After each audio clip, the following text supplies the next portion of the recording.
اللہ من الشیطان الرجیم بسم اللہ الرحمن الرحیم۔ السلام علیکم ناظرین، میں ہوں آپ کا میزبان Mirza Nadeem Baig, programme views on news with Mirza Nadeem Baig میں۔ ناظرین محترم، آج 27 دسمبر ہے اور اتوار کا روز ہے۔ اتوار کے روز کے خبرنامے کے ساتھ آپ کی خدمت میں حاضر ہوں۔ جیسا کہ آپ جانتے ہیں کہ ہمارے خبرنامے میں اسپین، یورپ اور دیگر ممالک کی دن بھر کی اہم خبریں شامل ہوتی ہیں۔ آج کی سب سے پہلی خبر کا تعلق اسپین اور کورونا ویکسین سے ہے۔ اسپین سمیت یورپی یونین کے متعدد ممالک میں بڑے پیمانے پر کووڈ ویکسین لگانے کا عمل آج اتوار سے شروع ہو گیا۔ اسپین سمیت 27 رکنی یونین کے متعدد ممالک میں پہلے مرحلے میں بوڑھے افراد اور ہیلتھ ورکرز کو ویکسین دی جا رہی ہے۔ اسپین میں 96 سالہ خاتون کو ویکسین لگا کر اس ملک گیر مہم کا آغاز کیا گیا۔ بائیو ٹیک اور فائزر کی بنائی گئی ویکسین کی بڑی تعداد یورپی یونین کے زیادہ تر ممالک میں پہنچائی جا چکی ہے۔ اسپین کے دارالحکومت میں سب سے پہلے خاتون ایرا سیلی ہیں، جن کی عمر 96 سال ہے، کہ جن کو ویکسین دی گئی، اور ویکسین لینے والی پہلی خاتون ہیلتھ ورکر مونیکا تاپیاس ہیں۔ اسپین میں کرونا وائرس کے 12,662 نئے مثبت کیسز کا اندراج ہوا اور 126 اموات ہوئی۔ وبائی مرض کے آغاز سے لے کر اب تک متاثرین کووڈ کی مجموعی تعداد 15,94,951 ہو چکی ہے۔ محکمہ صحت کی رپورٹ کے مطابق 126 اموات ہوئیں اور اسپین میں اموات کی مجموعی تعداد 49,824 تک پہنچ چکی ہے۔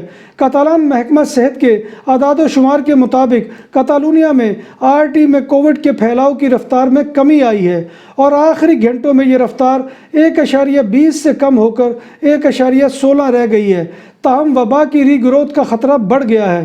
پچھلے چند گھنٹوں میں PCR یا اینٹیجن ٹیسٹنگ کے ذریعے 1,414 نئے کیسز کی تصدیق ہوئی اور ان کی تعداد ٹوٹل جو ہے وہ 3,51,531 ہو چکی ہے۔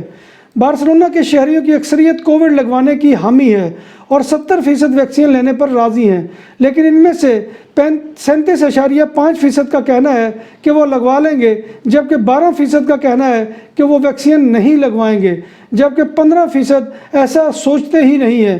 27% کا کہنا ہے کہ ان کو ویکسین ملے ہی گے نہیں۔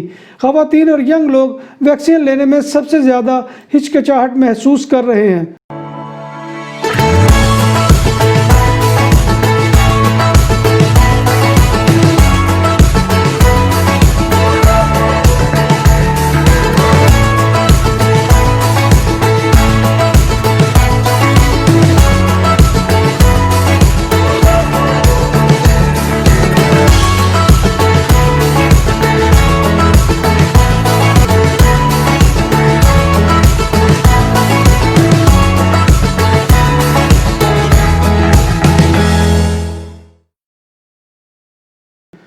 اخلاقی قدریں تمام رشتوں سے مقدم ہوتی ہیں، یہ وہ الفاظ ہیں جو اسپین کے بادشاہ فلیپے ششم نے اپنے والد اور سابق بادشاہ خوان کارلوس پر عائد بدعنوانیوں کے الزامات کے ضمن میں کہے۔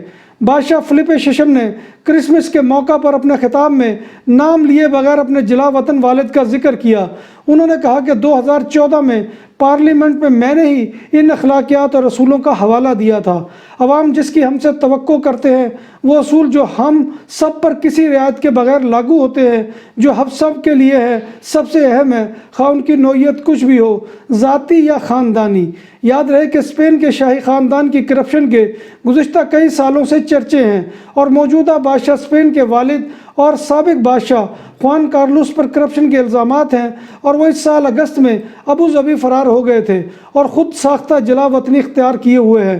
44 سالہ حکومت کرنے کے بعد خوان کارلوس نے 2014 میں بادشاہت اپنے بیٹے فلیپے کے حوالے کر دی تھی۔ یہ فیصلہ سابق بادشاہ کی بیٹی کے شوہر پر بدعنوانی کی تحقیقات اور اسپین کے مالی بحران کے دوران چھٹیوں کے بعد ہوا تھا۔ یہ چھٹیاں افریقی ملک بوٹسوانا میں بادشاہ نے گزاری تھی اور وہاں پر ہاتھی کا شکار کیا تھا جو بعد میں متنازع ہو گیا تھا۔ کاتالان شہر سبادل میں کرسمس کی رات ایک اپارٹمنٹ میں آگ لگنے سے ایک شخص ہلاک ہو گیا۔ صبح 8:15 بجے یہ آگ ایک 5 منزلہ بلڈنگ کے فلیٹ میں لگی جو کونچا اسپانیا اسٹریٹ میں واقع ہے۔ 5 رکنی فائر بریگیڈ سٹاف نے موقع پر پہنچ کر صرف 10 منٹ میں آگ پر قابو پا لیا تو انہیں وہاں پر ایک شخص کی مردہ لاش ملی۔ آگ کا آغاز صوفہ سے ہوا تھا جو بعد میں پھیل گیا۔ پولیس موسد اسکواڈرا بھی موقع پر موجود تھی۔ اسی طرح کا آگ لگنے کا واقعہ دوسرے کاتالان شہر گرانیئرز میں ہوا اور یہاں پر ایک 70 سالہ معمر خاتون آگ لگنے کے واقعے میں ہلاک ہو گئی اور 2 زخمی ہوئے۔ یہ آگ کا واقعہ ماس گلی میں پیش آیا اور ایک 8 منزلہ بلڈنگ کی 6ٹھی منزل پر پیش آیا تھا۔ فائر بریگیڈ کے عملہ نے موقع پر پہنچ کر آگ پر قابو پا لیا۔ بارسلونا میں مقامی پولیس گواردیا اربانا نے گارسیا کے علاقے میں 8 کلو سے زائد منشیات پکڑ لی۔ گارسیا یونٹ کے ایجنٹوں نے عوامی صحت کے مبینہ جرم کے الزام میں تلاشی لی۔ پولیس کے آپریشن میں 5 افراد کو گرفتار کیا گیا، جن میں سے 7.99 کلو چرس، 850 کلو گرام بھنگ، 88 سگریٹ جو چرس کے بھرے ہوئے تھے وہ برآمد ہوئے۔ دارالحکومت برلن میں فائرنگ کے ایک واقعے میں کم از کم 7 افراد زخمی ہو گئے۔ نامعلوم حملہ آور فائرنگ کے بعد جائے وقوع سے فرار ہو گئے اور برلن پولیس علاقے میں ان کی تلاش اور تفتیش جاری رکھے ہوئے ہے۔ پولیس نے ابتدائی تفتیش کے بعد 4 افراد کے زخمی ہونے کی تصدیق کی تھی، تاہم فائر بریگیڈ کے عملے نے مزید 3 افراد کے زخمی ہونے کی اطلاع دی ہے۔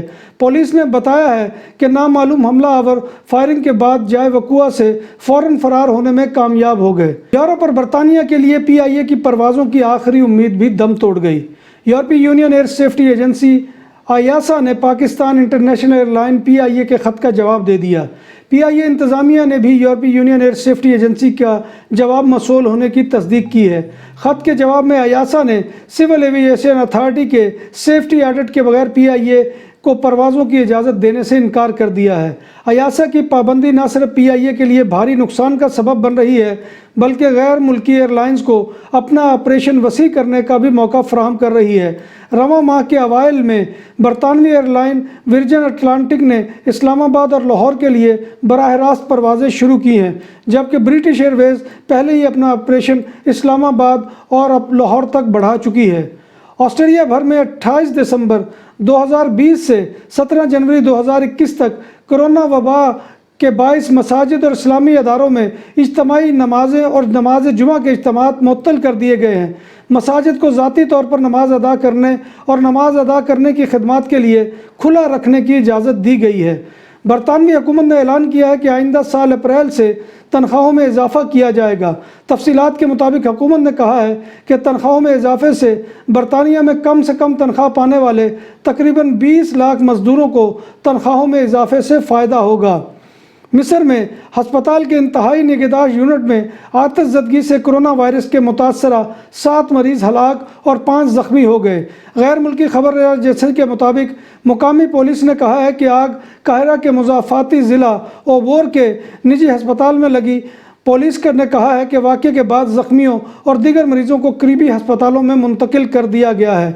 فائر فائٹرز نے موقع پر پہنچ کر آگ پر قابو پا لیا، جبکہ پولیس اور پراسیکیوٹرز نے آتش زدگی کی تحقیقات کا آغاز کر دیا ہے۔ ناظرین محترم، یہ تھا آج کا خبرنامہ جو میں آپ کی خدمت میں لے کر حاضر ہوا تھا۔ امید ہے کہ آپ کو ہمارا یہ سیگمنٹ پسند آئے گا۔ آپ سے بس یہ کی گزارش ہے کہ آپ ہمارے چینل BBC اپڈیٹ کو سبسکرائب کریں، اور یہ سبسکرپشن کوئی مشکل عمل نہیں ہے۔ ہماری ویڈیو کے نیچے جو سبسکرائب لکھا ہوتا ہے آپ نے صرف اس کو کلک کرنا ہے اور اس کے اوپر آپ کا کوئی جو ہے وہ لینا دینا نہیں ہوتا۔ اور دوسرا یہ کہ ہمارے پروگرام کو شیئر کریں اور کمنٹ باکس میں آ کر کمنٹ لازمی کریں، کیونکہ آپ کا کمنٹ کرنا جو ہے وہ ہمارے لیے بہت ہی ہمت کا باعث ہے۔ تبارک و تعالی ہمیں ایمان اور صحت کی سلامتی کے ساتھ زندہ رکھے اور ہمارا خاتمہ جو ہے وہ اللہ تبارک و تعالی ایمان کے اوپر کرے اور آخرت میں حضور نبی کائنات صلی اللہ علیہ وآلہ وسلم کی شفاعت نصیب فرمائے، اور وہ لوگ کے جو بیمار ہیں، جو کسی حال میں جو ہے وہ پریشان ہیں، بدحال ہیں، اللہ تبارک و تعالیٰ ان تمام کی پریشانیوں کو دور کرے اور دنیا کو امن اور چین کا گہوارہ بنا دے۔ اسی کے ساتھ اپنے میزبان مرزا ندیم بیگ کو اجازت دیجیے۔ انشاءاللہ کل نئے پروگرام میں نئے موضوعات اور نئی خبروں کے ساتھ آپ سے ملاقات ہوگی۔ تب تک اللہ حافظ۔